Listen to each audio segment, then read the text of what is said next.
In this episode of SolidWorks for Creo Parametric users, we will continue our exploration of the sweep feature.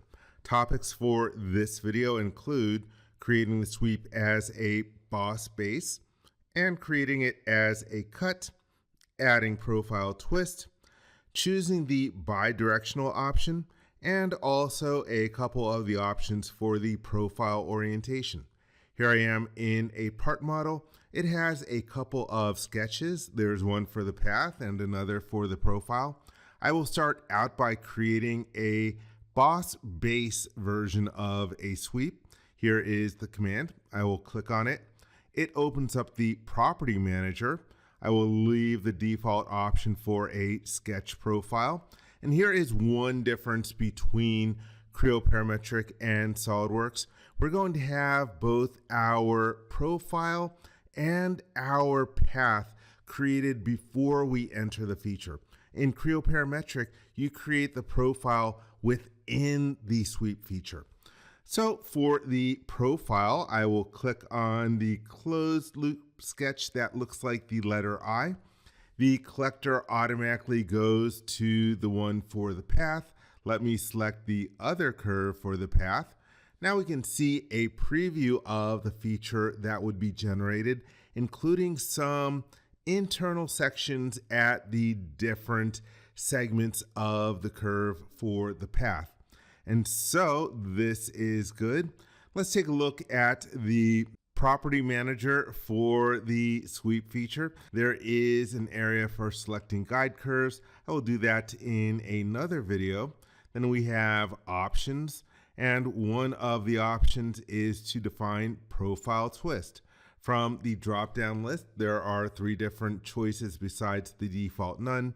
You could specify a twist value, specify a direction vector, or specify tangent to adjacent faces. Let's specify a twist value, and we'll try a value of 90 degrees. And I want you to take a look at what happens to the preview. So we can see that the eye twists so that it is now sort of sideways at the end. Let's change that to 180 degrees, 180. And now it is doing a half twist around, but I do not like this option. Let's change from specify twist value to none. That looks a whole lot more manufacturable. Let's hit the check mark. And in that way, we have created a sweep as a boss or a base. Let's now take a look at creating a sweep as a cut. Let's go to a different part model. And this model already has an extrude in order to have some starting geometry. There are also a couple of hexagon sketches, and we'll use one for the profile and one for the path. To create a cut, note that this is a separate command. You don't have the ability like in Creo Parametric where you can toggle between something adding material or removing material. I will choose swept cut, and we're going to leave the default option for sketch profile. There is an option here for a solid profile. I'll go into that in another video. And our active collector once again is for the profile. I will select the smaller hexagon, and then for the path I will select the other hexagon. There we can see a preview of what would be removed. I will hit the check mark, and now we have used the sweep in order to cut from the existing part model. Next up, let's take a look at some of the options for bidirectional. Here I have a part model. It's already got an extrude, and it's got a couple other sketches. One we will use for the path and the other for the profile. You'll notice in this situation, the profile is located along the path. And you can do that, and when you do that, one thing that you might want to take advantage of is the pierce constraint to make sure that your profile locks into the path.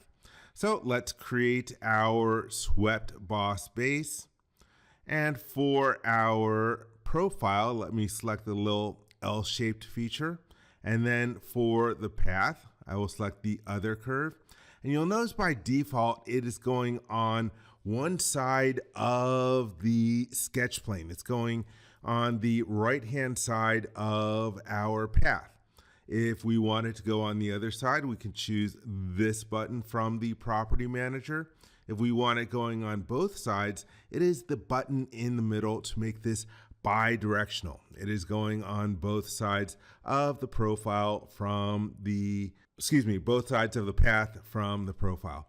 This is good. Let's hit the check mark, and there we have our sweep created in this feature. And for the last option, let's go to another model for the profile orientation.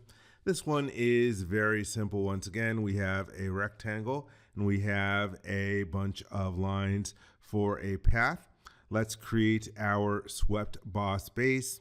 For the profile, I will select the rectangle.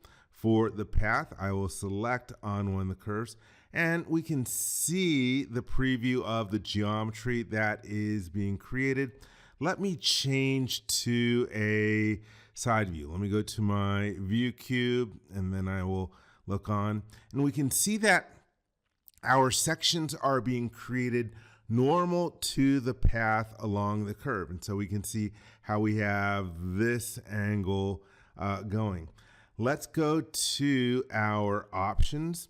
And one of the options that we have is for the profile orientation. And right now it is set to follow path. There is another option for keeping a normal constant. And when we keep the normal constant, we can see that now it is sort of like vertical all the way along the trajectory that we are using. It is staying with the same orientation of our sketch. Let's toggle back just so you can see the difference, and then change it once more to keep a normal constant. We'll leave keeping a normal constant and hit the check mark, and let's rotate the model so you can see it. And this looks a little bit more sort of like how you would have maybe ductwork going through a model. So there you have it. Those are a bunch of the different options for creating sweeps in SolidWorks.